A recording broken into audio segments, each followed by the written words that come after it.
Welcome to the Money Down. Appreciate y'all tapping in with us once again, man. New episodes coming every single week. If you haven't already, make sure y'all hit that subscribe button.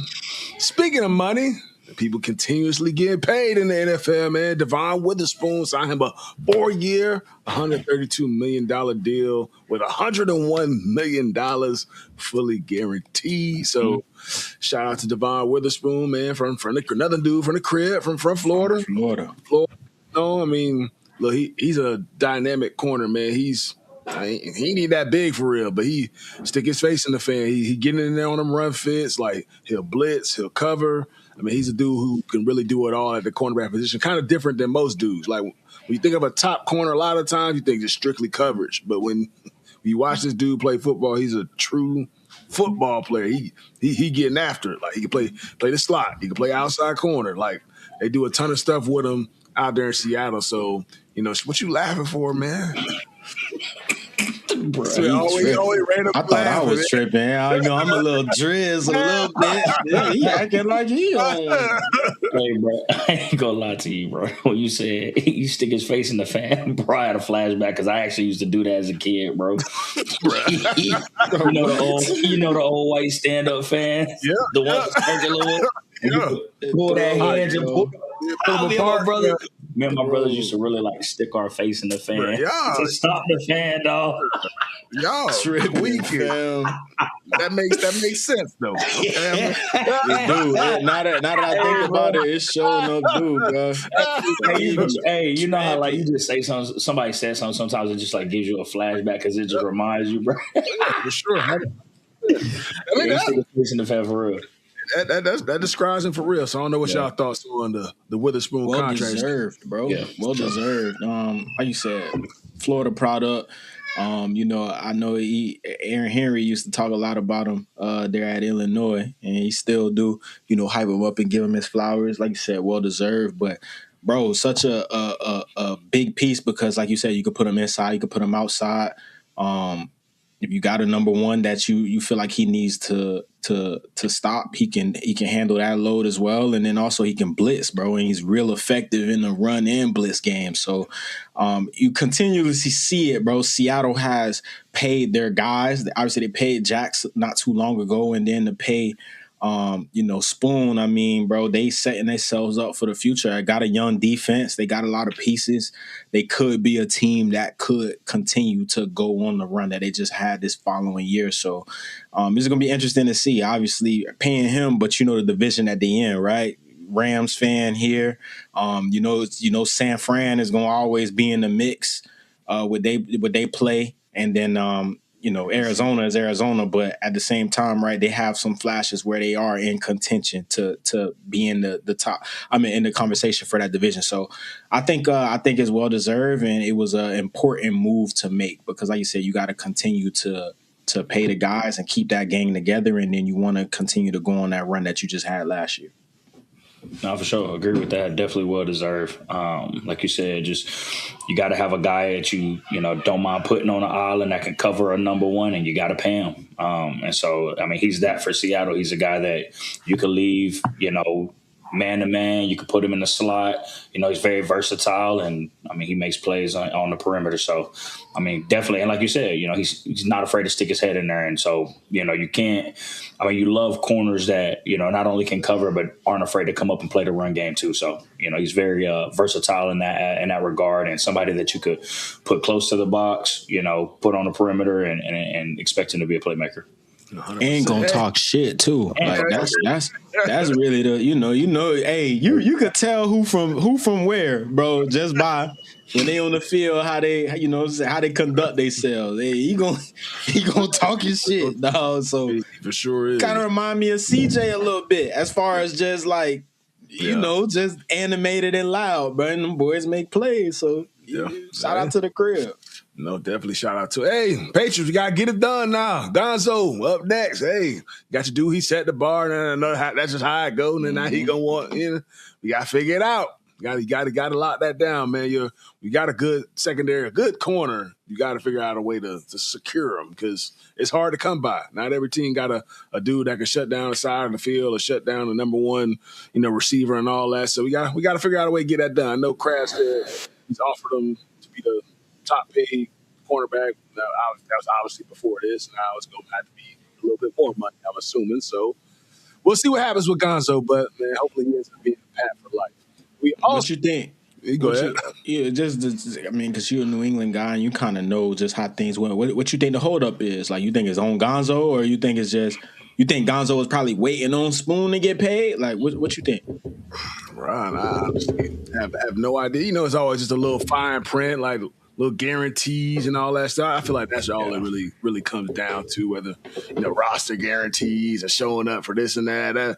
That's probably all it's coming down to. I'm sure they offered him a good amount of money. It's just that little fine print, trying to figure out that last little word. And I feel like because he's showing up, he's practicing, he's participating, so it can't be that bad, I would assume. So I mean, I just hope it gets done, man, before the season starts. Because like I said, you never know what happens when it comes to that, man. But speaking of other people getting signed, Von Miller signed with the Dallas Cowboys. So, I mean, the Cowboys, they made some – obviously traded for Quentin Williams last year in the middle of the year.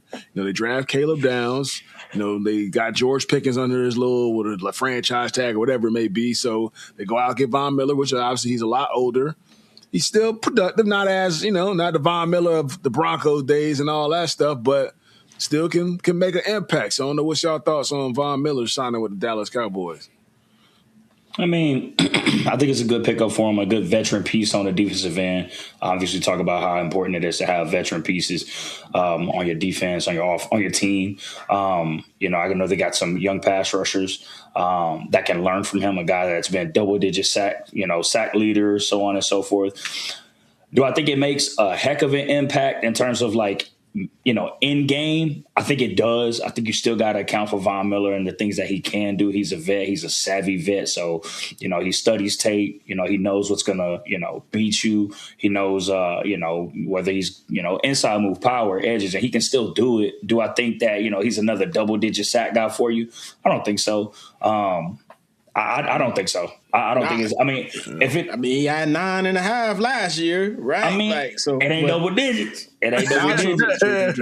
True. But I mean, you were talking about compare again, and I'm not saying that 9.5 sacks ain't serviceable, because damn right it is, right? You put him out there on third down and he plays every third down and he doesn't get hurt and he stays healthy the whole season.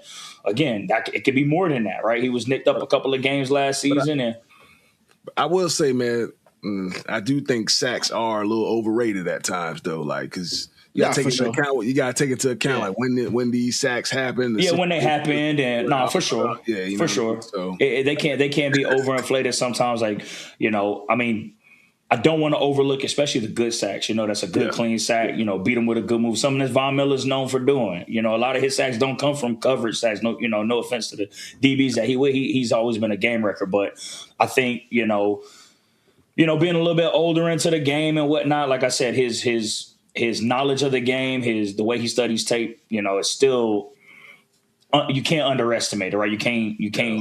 Think you're just going to lock Von Miller down on the edge, because he can still be the one-on-one just as easy. But, thinking about 15, 20 sack guys like the TJ Watts, the Myles Garrett, guys like that, Trey Hendricksons, I don't see it anymore. But, again, you got a guy that you keep out there, third down packages to get after the queue. Yeah, he could service you for sure. But I don't think it's going to be like that game wrecker, in the conversation of, sack leaders and things like that. Probably not at this point. I don't think he need to be, right. No. I think Dallas is bringing him with the intentions of knowing that they got a young core, they got a young group, on the interior and the D line. We need somebody that can go out there and key third downs and just apply pressure, bro.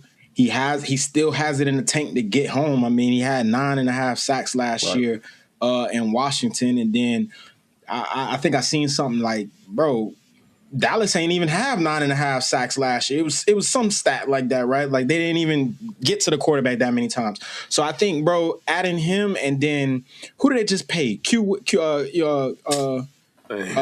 Q Williams. I know it's Quentin Williams. Quinn Williams, right? They just paid Quinn Williams. I think they brought over Rashawn Gary or something from Green Bay or somebody. Like I think they added some pieces, bro, that can be serviceable. And here it is, bro. All you got to do is come in, be Vaughn, be goofy, be yourself, and kind of gel that locker room together. My biggest thing with Dallas is, y'all know, bro, like obviously got to make a little key adjustments on defense, but we know how important that offense is, bro. So I know a lot of people is like, is this a Super Bowl move or whatnot? Like, bro, the Super Bowl move is going to be what the hell Dallas doing on offense. I get it. Dallas defense going to have to go out there and get some stops. And I think they added some pieces to do that. But I think this team all goes off of, how the offense performs. But the offense hasn't been bad the last few seasons. The offense has still been gas. I think what they really need is for the defensive side to step up, because last year they had one of the worst defenses in the league. Like, they were bad. And I think that hurt them a lot. You know how tough that is, dog. Like, for sure. It's extremely tough, bro, to go out there, and especially in today's league, trying to go out like I feel like every team is fit to really score 24 points. And I know to some people that might not say like that's a lot of that's a lot, bro. And then you got the high power offenses like the Rams, the Cowboys that can go out there and get into that 30s and crack that 40, that in that 40 range. So I mean, bro, it is on Dallas defense, but at the same time, that's the cards that Dallas has dealt. And bro, your offense just got to be exceptional, game in and game out, bro.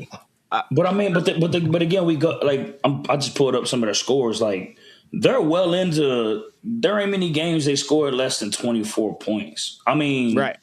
You got a couple here and there, but again, it takes one or two stops on the defensive end, and the defensive end couldn't stop Nathaniel last year. Hell no. Again, like you said, I could have been a rusher for them motherfuckers. Exactly. It's hard to score 24 points in the league, but when your offense is doing it, your defense has to be able to match it. Your defense has to be able to get your offense back on the field to score. And right now, like I said, last year, the offense was putting up points. You got the weapons you need to. Dak is still an elite quarterback. By the end of the season, we're always like, well, Dak missing the playoffs. Dak still plays at an elite level. He usually ends the season top 5, top 8, in terms of passing yards. Doesn't make a lot of mistakes in terms of throwing books and whatnot. But the defense has to be able to match it. And so that's where I think they really needed to focus this year, to be able to match the offensive firepower that they have, but on the defensive side of the ball. Because you hold a couple of teams to those – right? Because, you put up 30 points. You had a couple of teams last year that scored 40, right?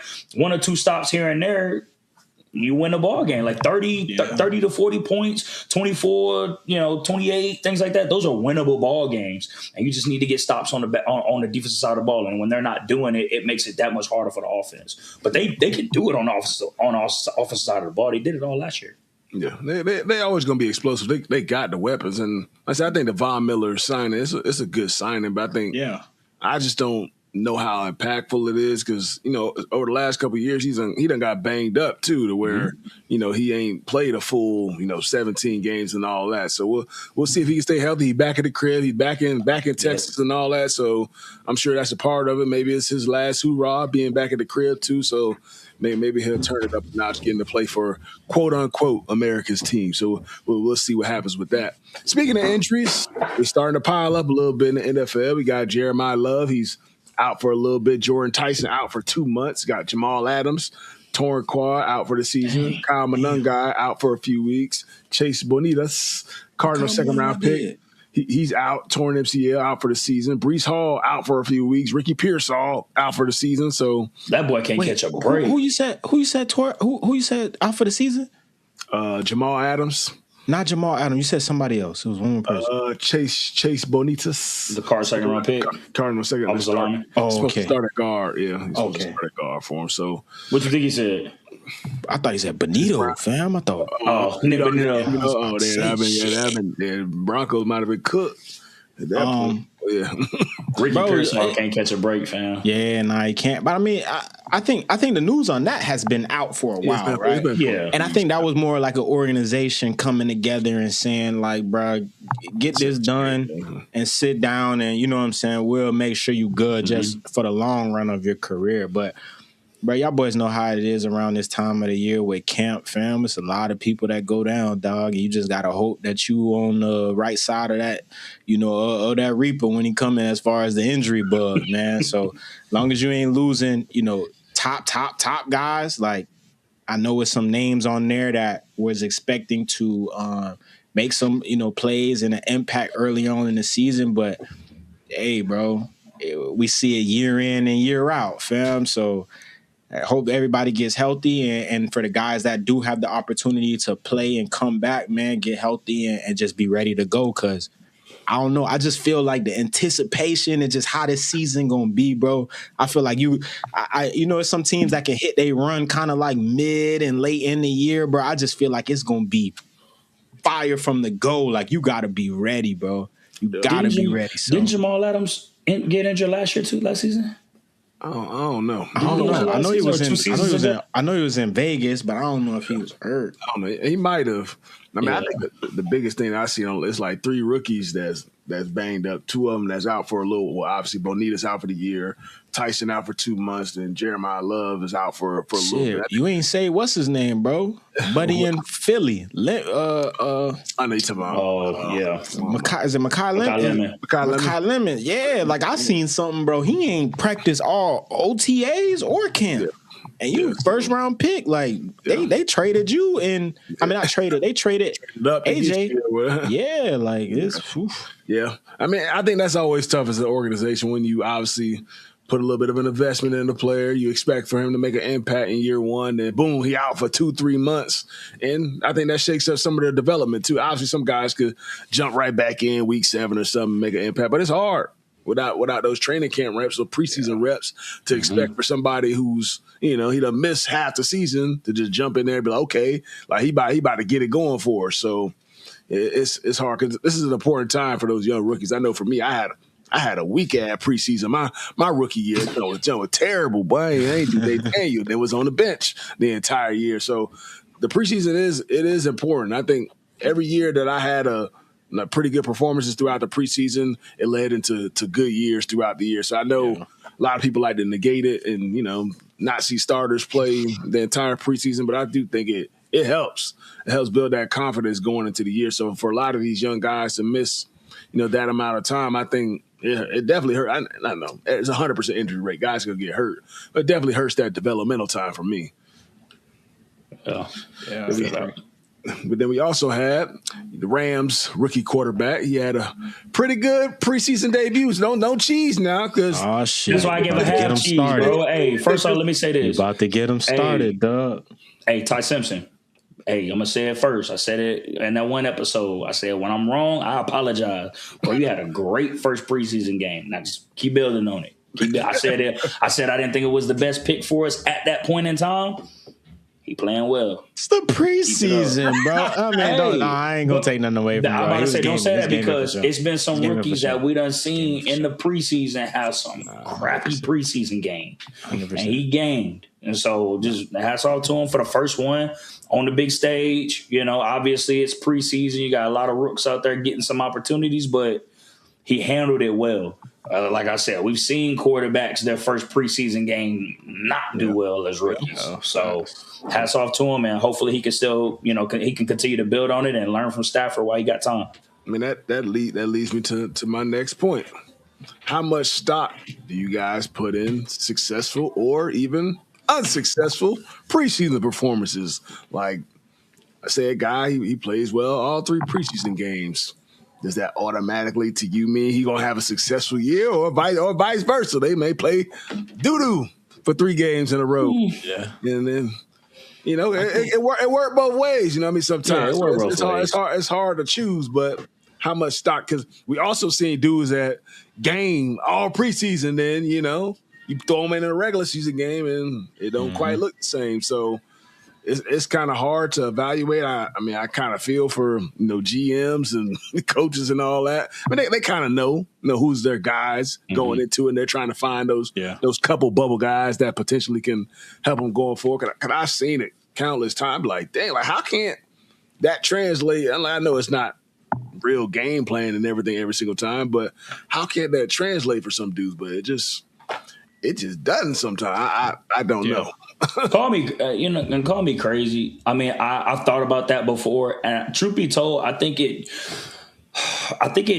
translates a little bit better for the guys in the trenches. And the reason I say that is because especially for like an offensive lineman in particular, you're playing against a bunch of different guys that have a bunch of different skill sets, and you're going to see a lot of that throughout the season. Again, it's some guys that obviously you're talking about guys that are on the bubble in preseason versus guys that are elite come the regular season. But, there are some guys that come into the preseason that are on the bubble that could be guys that just don't get the chance, right? Because you only carry a certain amount of guys. Again, I'm not saying that this can't be the same thing for DBs and whatnot, but I just think up front, I think it's a little bit more of a telltale than it is on the back end, in my opinion.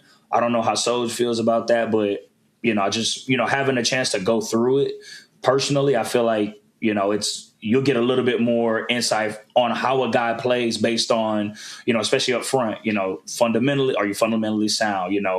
How are you against, this guy who came out of college, who's a really good speed rusher, a guy that's on the bubble that's, really good speed to power, things like that, especially as, not, as an offensive lineman, but, having to go against other offensive linemen. And then same thing for the defensive side of the ball. Are you physical up front? Do you play with your hands? Are you technically sound? Things like that. Again, I know every position has its technique, but I just feel like you catch a lot of stride windows where like you got some DBs that do great in preseason. They hit a kind of maybe a slow point, and then next thing you know, the back end of the season, it's kind of come together, right? It's kind of like a mid-season stride, right? They're starting to figure it out and whatnot. But I mean, that's just my opinion. Like I said, everybody, I might sound crazy, but that's just how I look. I've looked at it. No, like I agree. I think, bro, it's like you said it perfectly, bro. I think things that you should look for is like the fundamentals and the technique part of it. It's hard. I mean, I know we see some guys that play in the preseason and they play really well and then struggle. I kind of tell people all the time, right? Like, that's John rushing, which, no offense, I think like if you are able to get an opportunity to play on an NFL team, you got it in you. It's just a lot, sometimes it's a number game, sometimes it's politics, X, Y, and Z, right? But like that's John rushing in the preseason versus that being TJ Watt rushing in the preseason. So I think the level of play does increase. And right, some people can match that and some people can't. But at the same time, too, we have seen, right, some people struggle in the preseason and then like get their shot in the season, and bro, they just take off and they run with it. Like I'm such a big believer, bro, in like system, because not to like, I just think that's really what kind of get certain people going. And then also too, confidence. Like I know for myself, bro, coming in, right, like as an undrafted player, knew I was really good because I would hear it all the time from other people. But at the same time, I just knew for myself, like I was always thinking like, damn, bro, I can get cut at any moment. And then you start seeing people actually playing good and still get cut. So it's like, well, damn, he just had 2 picks in practice the other day.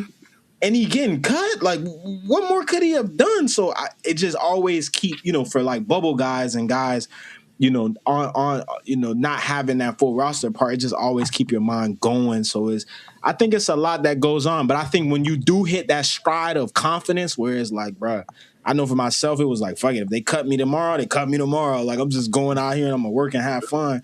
I think you go out there and you kind of play with that same confidence and swagger that a lot of these guys had in college football. I mean, I'm glad you kind of brought that up, because that's how, like my rookie year in New England, when I first got there, I was trying to be I'm pretty much a robot. I'm like, they told me this, I gotta do this. They told me that I gotta do this. I wasn't being myself out on the football field. I was trying to be too perfect, and I wasn't playing free. Versus going into the next year, I had like that mentality. I'm like, F it. Like, I'm gonna just play ball. They cut me. Hey, it is what it is. Somebody else pick me up based on the way I'm performing. So that had to shift the way I was thinking. It is hard for a young dude, especially when you got limited reps and stuff like that. You're trying to do everything the exact way that they're trying to tell you to do it.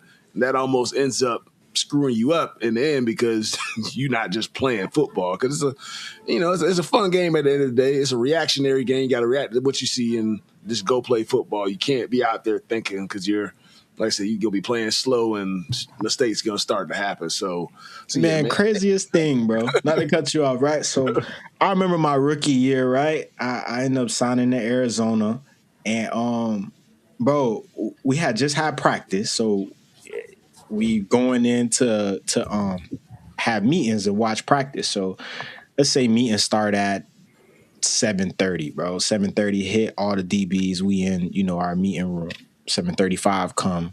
Like, damn, where our coach at, bro? So finally our coach walks in. He's like, bro, I just got out of a meeting. They say they only keeping 4 corners. So now, mind you, bro, they say keeping 4 corners. It's 9 of us in this motherfucker, right? So we all looking around like, you can see it, bro. You can see, when you look at somebody, you can see their mind, like everything just start twisting and turning in everybody's head. And our coach seen that. He was like, I know y'all. He's like, I can already see y'all starting to do the numbers. He was like, I know y'all thinking that's not including Pat, but that's including Pat Pete. So, like, damn, bro, it's really only 3 spots. Right. And then it just you start trying to think like, bro, okay, so Pat, damn near the best corner in the league. He locked in. They just paid Justin Bethel like 10, 15, bro. So he locked in. And then, damn it, the year before they drafted a corner in the 2nd round. So it's like, bro, it's only 1 spot. You get what I'm saying? It's like, so, okay, everybody go out there, bro. Them people signed Tramon Williams like a day later or so. It's like, yeah, it's over with, bro. They go to 4 corners. So it's like, bro, how you got to be able to lock in and still come to work, bro. Knowing that, like, the writing on the wall is really no space for nobody, fam. Yeah. You know what I'm saying? No matter what plays you make or not. Because at that point with Arizona, they felt like they was close, right? I think the year before they lost to Carolina in the NFC Championship. Mm-hmm. And then they might have because they lost to Carolina in the NFC Championship. And then the year after that, I want to say they lost to Green Bay or they lost to somebody, right? So they kind of just felt like they was close. So they're going to go with veteran guys, especially at that position. So it's just it's hard, bro. I just think, like, bro, when it comes to that mental game that you gotta be ready to fight as a player. Yep. If you not a 1st or a 2nd round pick, and I think nowadays we starting to see it, boy. Like, you 1st round, 2nd round pick, you might have a year or 2, boy. You don't get that shit together. They don't play no more. Yeah, boy. You out of here right now. They're like, you better get it figured out. But that's the same thing that happened to me in New England. Like, obviously, my rookie year, we won the bowl. Shane Vereen was a 3rd down back. He ended up signing with the Giants. So they were trying to find his replacement. They signed about four backs, look just like me. I'm about 8 of us in that mud. I'm like, oh yeah. And they was all vets. They had all played before I had. And I'm like, yeah, I'm about to ball out this preseason. It's just about to be over with. I'm about to be somewhere else. It all ended up working out, but you just never know. It's definitely a numbers game, but you can't really try and keep count because that'll drive you crazy. It'll drive you crazy. Sure. Let's talk about some of these preseason battles that's going on. QB battles, at least. Atlanta. Now we still got Michael Penix and Tua going on. And in Cleveland, you got Deshaun and Shador. I be seeing all different type of junk going on in Cleveland. I mean, I was a lot of low lights they show. I mean, I haven't actually seen full practice of Deshaun. Some highlights of Shador and some low lights too from it. He threw a pick and stuff this past weekend against Chicago in the preseason game and whatnot. And I don't know how Dylan Gabriel performed, but you can't count him out neither. You never know how that's shaking out for Dylan Gabriel. And they drafted, dude from out of Arkansas, whatever, Taylor Green. So so it's a lot of QB competition off in that room. I'm not really sure what it's looking like, but What you laughing at? Let's call a spade, y'all boys. We know who gonna be the starting quarterback for the Cleveland Browns, bro. Gotta get their money worth. Gotta get their money worth, You gotta bro. start them. You gotta start them. See what's up. And then, hey, man, he ain't got a long leash though. Yeah, right. Short leash. It'd be crazy if you see Deshaun of old though. It would be, bro. I'm for some reason, bro. I think it was because I want to say it was the year he might have tore his Achilles. I think he played a little bit, and I just had this feeling like, bro, he about to hoop, man, and then he ended up having the injury. It's something, whatever might have happened, but it's still there, dog. It's just so crazy. Bro. That's the crazy part. He was top, like we talking about top 5. We talk. You saying top 5? Top 3? He's about top 2, bro. Maybe the best quarterback in the league. It was him or Pat at some point. Yeah. I want to say that year that they made Houston. Yeah, he was. It was like, damn, bro. Right when he got paid in Houston, it was like, bro, he did he get paid in Houston or it might have been? It was the whole thing. He might have. I don't know if he signed a contract in Houston, bro. But it was. He was either about to get paid the max for a quarterback. And it just, everything happened, which, that's the situation. But I just feel like, bro, you don't have such a big drop off the cliff like that without it still being in the tank. So I don't know, but I know for sure he gonna be the starting quarterback. They're paying him too much bread, paying him too much money. Yeah. We gonna see in that. And then what about your Falcons, man? Don't get me. You still, I forgot. We should have pulled that GIF up, man. I don't know if you can find that perk, but Lord, bro, man, let me tell you something about that. I don't think he was actually pointing out. Nah, he couldn't have been. Y'all say that, fam. Let me tell y'all something about the internet, bro. Them people bro. When I tell you they gonna catch everything, fam, how they catch, bro? Just so happen to be. So you saying you don't think he meant it like that? What y'all think he meant it then? I don't think he was pointing at him at all. I think he was pointing like kind of towards the field. It's just but it's just his gesture. Look, like he gonna make the face and all like him. Nah, I don't know. I see it. Yeah. Maybe in that. Yeah, but it's just. Bro, it's just the power of the internet to kind of control any narrative that they want. Like, bro, something as small as a clip like this kind of remind me of the Mel and Russ clip a little bit. But look at that. But yeah, we're cooked, fam. No, we're done, bro. I said it in this group chat a couple days ago, man. Tank for Jeremiah, bro. Just go ahead and get the second or the quarterback. Got a QB, man. What y'all you need mean? A quarterback. Tank for Jeremiah. Y'all need a quarterback. Who we gonna draft? I mean, it's some quarterbacks in this draft. Been that bread off season. Yeah, but I don't know, bro. We're doomed. That's all I can tell you. Yeah, y'all bad franchise.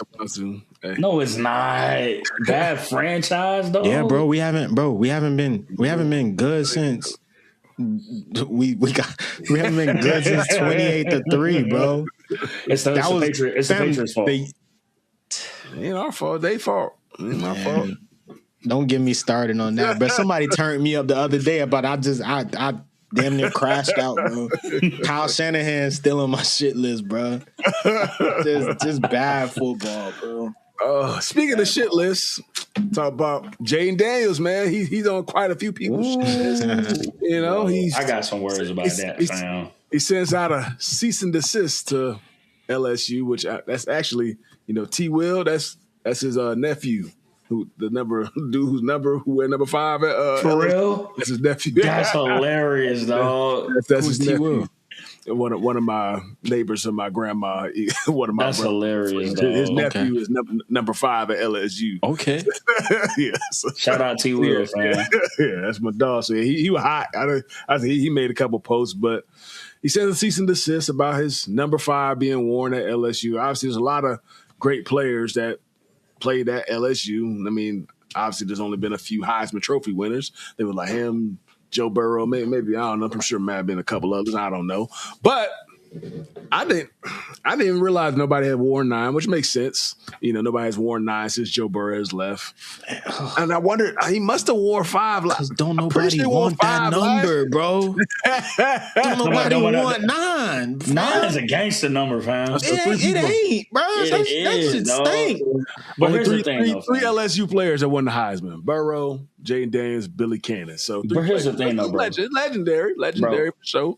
Bro, Joe Burrow won the Heisman and then turned fucking won a natty, and the boys were undefeated, dog. Yeah. Bro, Jayden Daniels ain't getting nowhere close. Fam. Nah, he was close though to the natty. Bro, both his season. I think the last time LSU been good is with him. They was 10-3, and the 3 games they lost, they gave up like 50 that's not points. 3 losses and being close to the natty. No. Hold on, just hit. What I'm saying is, Warren, is he was hooping. The defense was out there BSing, bro. They gave up 50 points, fam. That's fine, fam. Damn it, Tom Brady can't help you with that. Fine, fam. And one of his Heismans, if I'm not mistaken, was up for debate with someone else, if I'm not mistaken. Who? I think it was though, but who?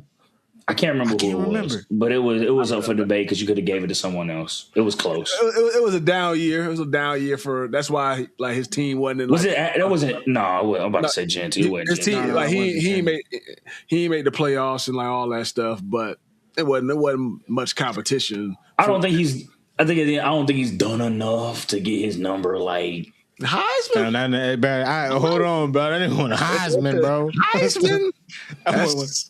Heisman? Bo next, yeah. Just because somebody wins a Heisman, you don't get. That means your numbers are just cemented. Nobody can ever wear it because you win one Heisman. Look, I get it, but 3 people in your school history have won. In your school some people ain't got no Heisman winners in school history. Hey, Warren, I tell people I have so much respect for people who win the Heisman because, right, we've seen it. Like we've played college football and to understand how hard it is to win that award. So many things gotta align, bruh, for you to win it. And then also too, right, me and Warren, right, seeing it up close. Like I tell people all the time, bruh, Mel should have won that Heisman. Marcus Mariota just had the damn near the best college football season as a quarterback ever. I think that year he might have threw like 3 picks and like north of like 30-something touchdowns, right? So, but knowing how much of an impact Mel had on those games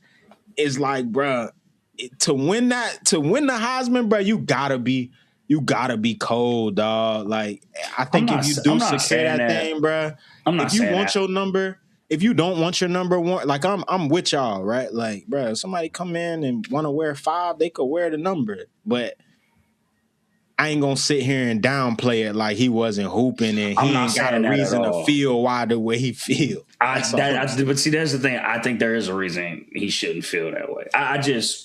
Me personally, I just don't think that he need to be in the mindset of my number shouldn't be worn from this point on just because I won the Heisman. For sure. I don't agree with that. But Burrow did. Burrow said they said ain't nobody wearing his John either now. He did. He said that. Yeah, Burrow said. Burrow won a natty. Yeah, but see, they asked him. Burrow won a natty that same year and went 15-0. But it don't matter. But it's the same. But it matters. I think it does matter. If Joe Burrow sent the cease and desist, it would have been cool. Yeah, for sure. For sure. Oh, for sure. Natty Burrow, yes. Bro. Oh, for sure. I think for certain teams and certain schools, it's like I don't care about if I'm just me being a football fan, bro. I don't care about no other number at LSU but them 7, bro. Like that's the number that like you got to be. That's off. You got to be top dog to wear that number. Other than that, bro. Don't get me wrong. 9, I get it.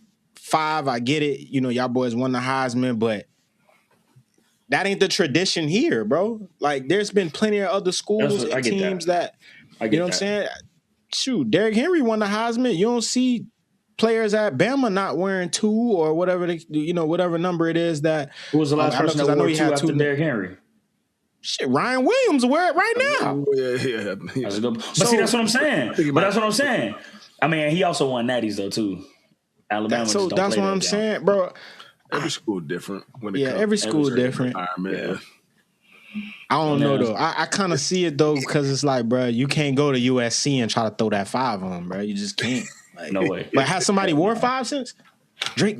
What number Drake London wore at USC? Yeah. No, not 5. I don't think he wore 5. But I mean, he definitely green. I'm pretty sure he wore the number last year already. I I believe. I could be wrong. I don't know, but I'm just not that infatuated with number retirements and all that junk. I mean, to me, a number is a number. And ain't nobody gonna ever forget you, regardless. I mean, just get your name up there. Just get your name up there. Just get your name up on the wall. But obviously, you want somebody who's a good football player wearing your junk. And I'll be the same way. You know, you look back at Wisconsin, like who wearing my. You know, but, hey, who got 20 on right now, Wisconsin? I don't know, but you want this live show? Y'all were 8 and 45. You look at the game. You be like, hey, who got 8? Who got 2? Got the 8 on. He better. I ain't gonna lie, bro. Mason Cole, fam.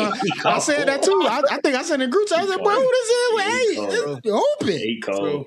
So I mean, I kind of get both. I ain't said nobody no cease and desist and nothing like that. I mean, I ain't with no Heisman either, but like I get it. People are very attached to they numbers and all that stuff when you're, you know, of that stature in the college football history. It definitely means something, but let the dude rock it up. He a good football player, man. Ain't like he's some slouch or something like. Anybody wore 2 at Auburn since Cam left or 1? I doubt that. Was it 2? Was it 1, 2? No. But here's what I can say though about Auburn, fam. Right? Like that might be Auburn's only national championship. Am I tripping? Is that their only Heisman? No, I'm tripping. No, I don't know. It might be. I don't know. Let me see. But what I'm trying to say is like, didn't Bojack go to Auburn? Yeah. Did he not win a Heisman? I don't know. Let me see. Cam, like Joe Burrow, don't get me wrong, Cole. Pat Sullivan, so 3 people. So they had Bo Jackson was 32. Bo Jackson was 32 in college? It might have been 34. 34? Yeah, ain't nobody want 34 since. We sit there and we say that though, bro.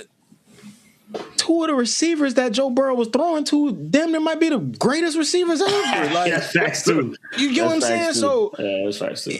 I get where he coming from. Where it's like, but at the same time, LSU is known for being able to put out products like that. I mean, bro, damn near everybody on that LSU team that won the national championship when they got drafted. We're not talking about we talking about like top 5, top 10 picks, bro.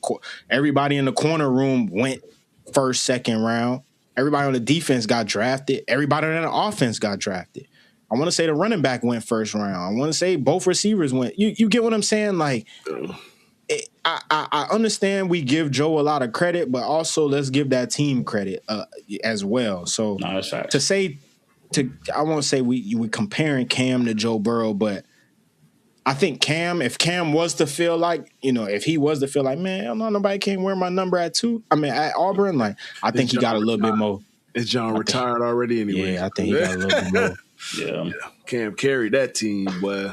Yeah. I mean, eventually, shit, you might as well start opening up triple-digit numbers because everybody's number going to be retired at some point. That's why I'm not a big fan of the retirement like things because I would love to see somebody rocking my number. Like, obviously, you want them to be hooping and balling out, but I want to see the next generation carry it forward, see them, try and elevate it, try and do even better things than what I did. That's what I'm about. But I get it. Everybody. Who's 28 at New England right now?